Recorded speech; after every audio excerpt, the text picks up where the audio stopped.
Mik, Ya, aku punya temen nih. boleh. Jadi temanku kan lagi break sama Yes. pacarnya. Tapi ternyata salah satu dari mereka anggap itu putus. Sebenarnya break itu putus nggak sih? Sebenarnya kalau kita bicara break, kalau kita bedah arti break itu kan istirahat gitu ya. Istirahat, jeda. Di momen break ini ketika kita bicara dalam konteks relationship ataupun hubungan, itu berarti kita berjarak dulu. Oke. Berjaraknya pasti ada problemnya sebelumnya kan. Makanya akhirnya memutuskan berjarak gitu. Cuma memang pemahaman ini nggak diketahui sama banyak orang. Oke. Jadi biasanya mereka memahami kalau udah break, berjarak, ya udah selesai gitu. Padahal beberapa orang juga paham bahwa break ini jeda. Nah, cara untuk biar bisa ngerti gitu ya, biar bisa persepsinya sama ya harus didiskusikan dong. Betul. Harus disamakan persepsinya dulu break ini apa sebelum memutuskan break. Oh gitu ya. Iya, jangan buru-buru. Aku mau break dulu gitu. Aku minta break sama kamu terus ternyata berakhir kandas. Jadi ketika satu pihak mengatakan kita break dulu, itu bukan berarti akhir ya? Yes. Tetapi adalah jeda sebenarnya. Iya, jeda sebenarnya. Jadi kalau misalnya ada teman-teman yang lagi nonton yang sekarang lagi di fase break gitu kan, daripada galau memikirkan ini sebenarnya hubungannya gimana, karena pasti salah satunya mikir ini jeda, satunya lagi mikir ini udah berakhir gitu. Betul. Harus meletakkan gengsi masing-masing. Tapi kayaknya susah ya kalau misalnya kita bicara relationship terus kita berharap bahwa orang juga melakukan hal yang sama kayak yang kita lakukan gitu. Jadi mau nggak mau memang dari kitanya nih yang memang ngerti makna break ini yang harus ngalah lah istilahnya. Kita letakkan gengsi, kita ajak ngomong.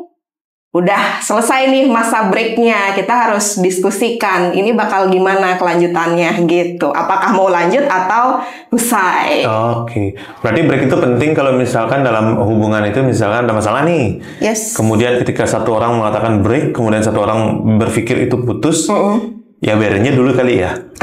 Maksudnya untuk mereka biar mikir sendiri-sendiri dulu. Ya memang karena kan setiap kita menghadapi masalah ya dalam hubungan percintaan terutama, entah itu di konteks pacaran bahkan sudah menikah sekalipun, kalau misalnya menghadapi masalah dengan ego masing-masing, kepala panas, ya nggak ada juntrungannya ujung-ujungnya. Jadi memang jarak itu diperlukan supaya masing-masing dari kita itu bisa introspeksi diri. Benar. Itulah fungsi dari break. Cuma sepertinya beberapa orang menyalahgunakan itu, Yun. Menyalahgunakan kayak gimana tuh? Menyalahgunakan itu untuk ya sekalian aja mengakhiri hubungan gitu. Mumpung dia break, ada KitKat. Bukan gitu ya. Sponsor tersedia untuk KitKat di sini ya. Iya, entah ya, ada dua orang nih yang memang kalau menurut aku pribadi ya Yud ya. Jadi break ini kalau misalnya orang mendiamkan langsung, ada dua tipe di mana dia memang tidak paham. Oke. Kedua memang dia memanfaatkan momen break ini untuk ditunggu ya berarti ya. Ya udahlah, ya yang ada info ya udah kelarin aja gitu tanpa ngomong gitu.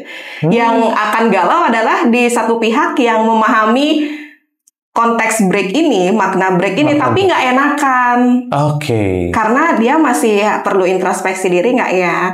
Dia masih perlu mikirin lagi nggak ya tentang hubungan ini? Jadi nggak ngomong-ngomong. Makanya sebaiknya memang yang harus memulai duluan, meletakkan gengsi itu adalah yang memang punya ataupun memahami gitu, mengerti break ini maksudnya apa. Nah, ini misalkan dalam kejadian satu pihak mengatakan break jeda. Iya. Kemudian satu pihaknya lagi yang memaknai break itu sebagai putus, tapi dia lebih memahami sebenarnya bahwa yang dimaksudkan itu break jeda.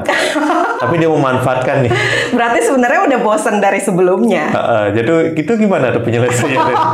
Tapi kan kalau misalnya penyelesaiannya bukan penyelesaiannya ya, maksudnya masalah seperti itu Tapi kan tetap aja yang satu pihak yang paham ini nggak mau ngomong. Oh iya, kan? benar, nggak mau memanfaatkan ngomong. Itu maksudku. Mumpung ini kan. Iya, mumpung ya udahlah biarin aja gitu. Jadi yang penting itu adalah ada yang mau ngomong dulu ya? Iya, harus ada yang mau ngomong dulu. Terutama yang memang galaunya udah galau akut. Oh iya. Yang paling galau akutnya harus ngomong, letakkan rasa tidak enak itu. Betul, gitu. Letakkan betul. gengsi, langsung cari dia duluan gitu kan, ajak ngomong, kita perlu ngomong nih tentang hubungan kita gitu. Jadi jelas akhirnya ini selesai atau enggak. Jadi juga ketika ngomong tuh harus mempersiapkan kemungkinan dua ya.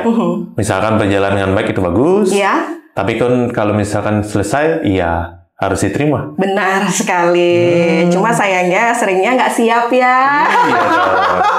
Ya, jadi bagaimana? Apakah kalian semua siap untuk break? Gimana? Kejawab nggak kegalauan kalian dari obrolan kita tadi? Emang ya, susah banget kalau logika ketemu sama perasaan.